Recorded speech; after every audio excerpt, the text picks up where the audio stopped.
Welcome to Story Time with Miss LaPerry. Today's story is Binnys Diwali, written by Thariti Umrigar, illustrated by Nija Chaningning.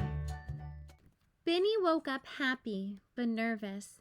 It was her day to share about Diwali, the festival of lights. Since her class was learning about different celebrations, her teacher, Mr. Boomer, had asked her to talk about her favorite holiday. Last month, Sarah talked about Rosh Hashanah, and today it was Binny's turn. She hoped everything would go just as she and her teacher had planned. Binny started getting ready for school. She smiled as she noticed the Indian outfit Mom and Dad had laid on her chair. Maybe it was the perfect day to wear her new blue suede shoes for good luck. Binny turned around and got a glimpse of her mom looking so beautiful in the bright red silk sari Dad had bought her for Diwali. Everybody went shopping for Diwali. Kids got new clothes and toys. Parents bought each other jewelry, and friends exchanged gift baskets filled with cakes and sweets and nuts. Wearing her new clothes, Binny ran downstairs for breakfast. Instead of cereal, Mom and Dad had a treat for her. Warm Jalebis, orange discs of sweetness that melted in her mouth when she bit into them, and soft milky pedas that crumbled in her mouth and made her lick her lips. Dad quickly packed the rest for her class. May the words you speak today be as sweet as jalebis and as soft as pedas, he said. Mom drove Binny to school. Remember to tell them about the oil lamps, she told Binny as she kissed her goodbye. Good luck, Bin. You will do great. After morning circle, Mr. Boomer called Binny's name. But when she stood before the class, a terrible thing began to happen. Suddenly, she felt so shy and scared, her mind went blank. Some children began to giggle. Others fidgeted, not knowing what to do. Today is Diwali, Binny said nervously. Do a who? Yelled Tommy. The teacher stood up and gave the sign for quiet. Binny did want to share her favorite holiday with her friends, but she couldn't find the words. Mr. Boomer put a kindly hand on her shoulder. Take a deep breath, he whispered. I know you can do this. Just then, Binny remembered what Mom had told her about the lamps. To celebrate Diwali, people lit little oil lamps called dihas and put them by their front doors to guide good luck into their homes and chase away the darkness. All over the world, Diwali marked the victory of goodness and light. Binny now knew what to say. Diwali is the festival of lights.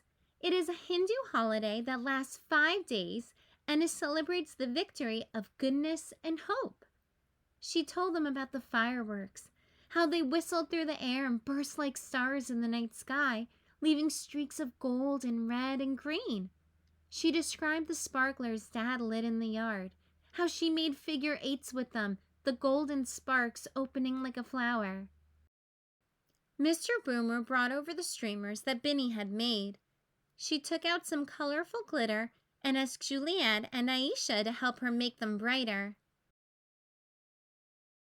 The class gathered around Mr. Boomer's desk as Binny handed him a tiny electric clay dia. The teacher turned it on. The small flickering light looked so pretty that all the children oohed and awed. Binny told them that if on Diwali you looked down from an airplane, you'd see the city shine like a diamond, light shimmering everywhere you looked. She made them close their eyes and imagine a dark sky with a million twinkling stars. Diwali is a magical time for children everywhere. Binny had one more thing to show them, the best thing of all. She took out bags of colored powder, red, blue, yellow, purple, green, and orange, and sprinkled them onto the floor. First, she drew a flower with the powdered chalk. Then she used it to write, "Happy Diwali to all." The children started clapping. Binny went to her desk, and out came the box of pedas and jalebis. The children started clapping. Binny went to her desk, and out came the box of pedas and jalebis, one for each student in the class, and for Mr. Boomer, too. They ate every last crumb of the sweets and smacked their lips in delight. Romeo raised his hand. "How many festivals are there in the world?" he asked. Binny smiled. "Thousands of them," she said, "and they are all beautiful in their own way." Mr. Boomer leaned over to Binny and said, "Great job." She grinned from ear to ear. Binny walked home that day celebrating her own victory of goodness and light. The spirit of Diwali was real. The story of the oil lamps had chased away her own fears. Everyone loved Diwali, this wonderful festival of lights.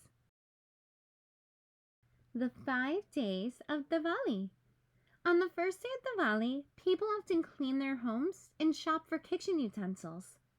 On the second day, homes are decorated with clay lamps and colorful patterns called rangoli, which are created on the floor with colored sand or powder. On the third day, families gather to pray to the goddess Lakshmi, to enjoy a delicious feast and to watch fireworks. On the fourth day, friends and relatives give one another gifts and good wishes for the season. On the fifth and last day, siblings visit one another and exchange gifts. Others use the day to clean and organize their workspaces. The end. Thanks for reading along with me today. Remember to subscribe below to hear more stories. Have the best day, and remember to keep reading.